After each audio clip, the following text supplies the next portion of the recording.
नमस्कार दोस्तों। तो दोस्तों मैं विकी गुप्ता आप सबका स्वागत करता हूं एक बार फिर से आपके अपने YouTube channel Gupta GS teaching centre में। तो दोस्तों आज हम लोग डिस्कस करने वाले हैं जीके जीएस सवालों का। ठीक है, ये मेरा पार्ट 14 रहेगा। तो चलिए शुरू करते हैं आज का सबसे पहला सवाल। तो सबसे पहला सवाल है कि कुतुब मीनार को किसने बनवाया था। तो कुतुब मीनार को कुतुबुद्दीन ऐबक ने बनवाया था। किसने बनवाया था? कुतुबुद्दीन ऐबक ने कुतुब मीनार को बनवाया था। नेक्स्ट है कि अंत्योदय का विचार किसने दिया था। तो अंत्योदय का जो विचार है ये जयप्रकाश नारायण ने दिए थे। किसने दिए थे? जयप्रकाश नारायण ने अंत्योदय का विचार दिए थे। नेक्स्ट है कि कावेरी जल विवाद किन दो राज्यों से संबंधित है। तो कावेरी जल विवाद जो है ये तमिलनाडु और कर्नाटक राज्य से संबंधित है। ठीक है, याद रखिएगा कावेरी जल विवाद जो है ये दो राज्यों से संबंधित है, तमिलनाडु और कर्नाटक। ठीक है दोस्तों, चलिए अगला सवाल देखते हैं। सवाल है कि भारत की खोज किसने किया था। तो आपको पता होगा कि भारत की खोज किया था वास्को डी गामा ने। कब किया था? तो 1498 ईस्वी को। ठीक है, 1498 ईस्वी को वास्को डी गामा ने भारत की खोज किया था। ठीक है दोस्तों, नेक्स्ट है कि वास्को डी गामा 1498 ईस्वी में भारत के किस स्थान पर पहुंचा था। तो ये कालीकट बंदरगाह पे पहुंचा था। याद रखिएगा कि वास्को डी गामा 1498 ईस्वी में भारत के कालीकट के बंदरगाह पे पहुंचा था। ठीक है दोस्तों, नेक्स्ट है कि मौलिक कर्तव्य का प्रावधान किस देश के संविधान से लिया गया था। तो मौलिक कर्तव्य का जो प्रावधान है ये रूस के संविधान से लिया गया था। कहाँ से लिया गया था? रूस के संविधान से लिया गया था मौलिक कर्तव्य का प्रावधान। ठीक है दोस्तों, चलिए अगला सवाल देखते हैं। अगला सवाल है कि हेमावती किसकी सहायक नदी है। तो हेमावती जो है ये कावेरी नदी की सहायक नदी है। किसकी है? हेमावती कावेरी नदी की सहायक नदी है। नेक्स्ट है कि इकताधारी व्यवस्था की शुरुआत किसने किया था। तो इकताधारी व्यवस्था की शुरुआत जो है ये इल्तुतमिश ने किया था। किसने किया था? इल्तुतमिश ने इकताधारी व्यवस्था की शुरुआत किया था। ठीक है दोस्तों, चलिए नेक्स्ट देखते हैं अगला सवाल है कि डीगो गार्सिया द्वीप किस महासागर में स्थित है। तो हिंद महासागर में। ध्यान रखिएगा कि डीगो गार्सिया द्वीप जो है ये हिंद महासागर में स्थित है। नेक्स्ट है कि गैल्वेनाइज करने के लिए लोहे पर किस धातु की परत चढ़ाई जाती है। तो गैल्वेनाइज करने के लिए लोहे पर जस्ता धातु की परत चढ़ाई जाती है। किसकी परत चढ़ाई जाती है? जस्ता। जस्ता का संकेत क्या होता है? Zn होता है। इसका एटॉमिक नंबर परमाणु संख्या 30 होता है। अगर हम बात करेंगे कि लोहा का संकेत क्या होता है, तो लोहा का संकेत होता है Fe।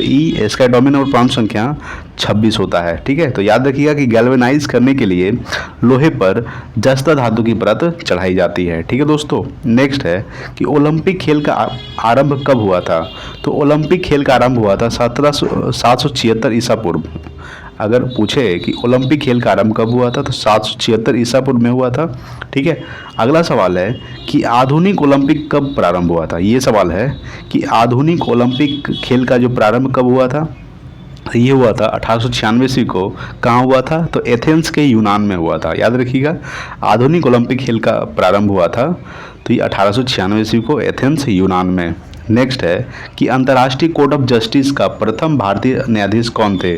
तो अंतर्राष्ट्रीय कोर्ट ऑफ जस्टिस का प्रथम भारतीय नागरिक थे ये नागेंद्र सिंह थे। यानी कि प्रथम भारतीय न्यायाधीश कौन थे? तो नागेंद्र सिंह। ठीक है, नागेंद्र सिंह अंतर्राष्ट्रीय कोर्ट ऑफ जस्टिस के प्रथम भारतीय न्यायाधीश थे। नेक्स्ट है कि अंत्योदय कार्यक्रम का मुख्य उद्देश्य क्या है। तो अंत्योदय कार्यक्रम का मुख्य उद्देश्य है अत्यधिक गरीबों का विकास करना। क्या है? अत्यधिक गरीबों का विकास करना यह अंत्योदय कार्यक्रम का प्रमुख उद्देश्य है। ठीक है दोस्तों, चलिए अगला सवाल देखते हैं। अगला सवाल है आपके सामने। सवाल है कि पश्चिमी घाट किस अन्य नाम से जाना जाता है। तो पश्चिमी घाट जो है ये सहादरी के नाम से जाना जाता है। ये सवाल बहुत इंपॉर्टेंट है। ये जो पश्चिमी घाट है ये सहादरी के नाम से जाना जाता है। नेक्स्ट है कि चीन की दीवार की लंबाई कितनी है। तो चीन की दीवार की लंबाई है 8,851 किलोमीटर। कितना है?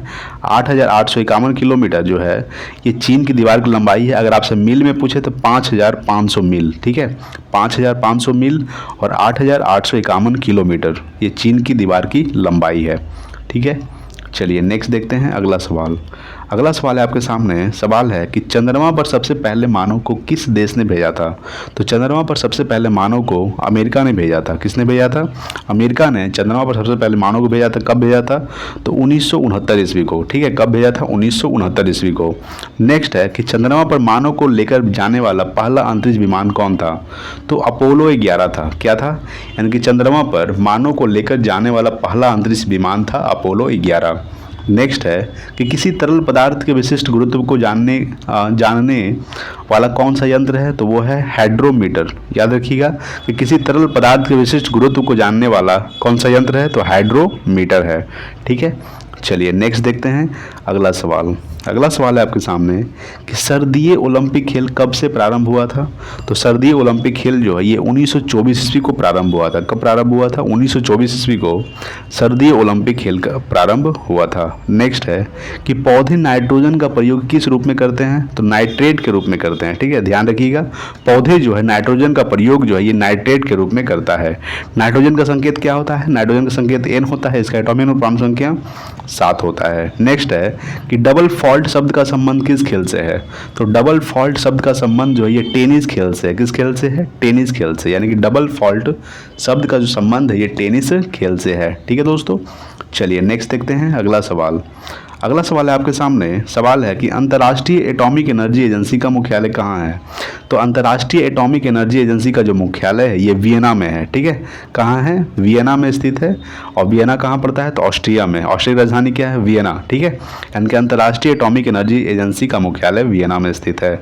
नेक्स्ट है कि संसार की सबसे बड़ी खाड़ी कौन सी है, तो मैक्सिको की खाड़ी। ठीक है, मैक्सिको की खाड़ी जो है ये संसार की सबसे बड़ी खाड़ी है। नेक्स्ट है कि प्राचीन भारत में नौसेना का सर्वप्रथम प्रयोग किसने किया था, तो प्राचीन भारत में नौसेना का सर्वप्रथम प्रयोग किया था चोल के राजाओं ने। ठीक है, यानी कि चोल के राजाओं ने प्राचीन भारत में नौसेना का सर्वप्रथम प्रयोग किया गया था।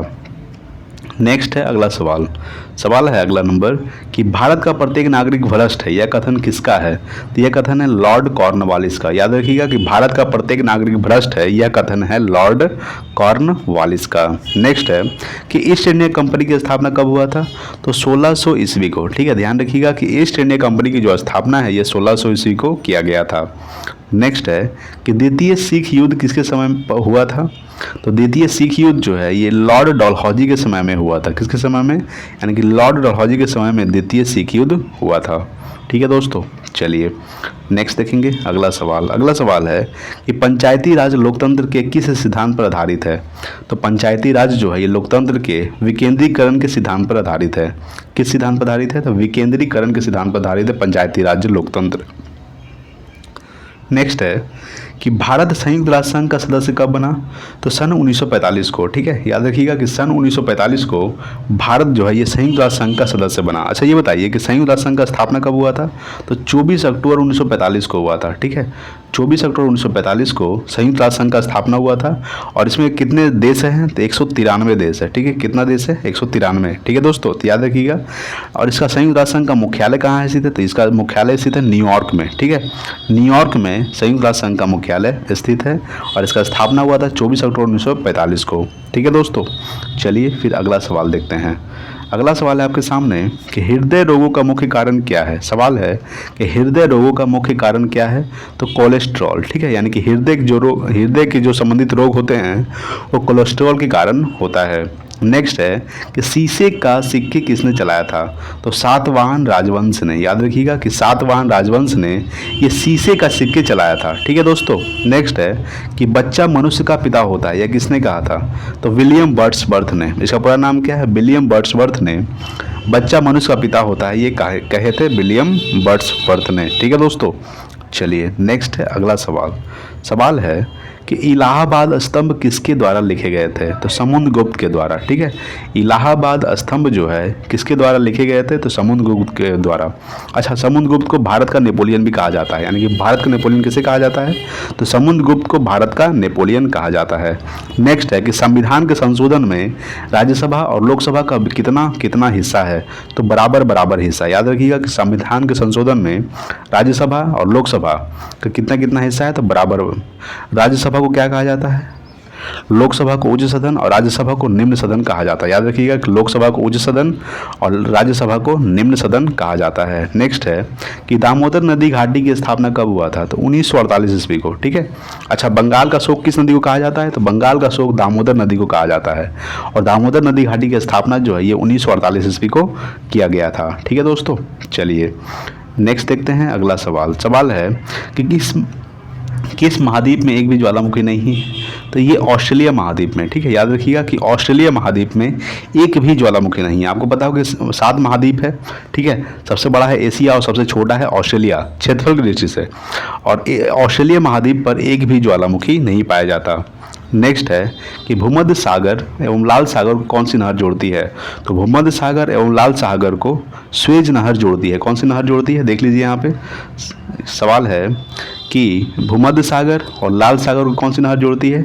तो स्वेज नहर जो है ये भूमध्य सागर एवं लाल सागर को जोड़ती है। ठीक है दोस्तों, तो दोस्तों आज के लिए इतना ही, मिलते हैं अगले वीडियो में, तब तक के लिए जय हिंद, वंदे मातरम।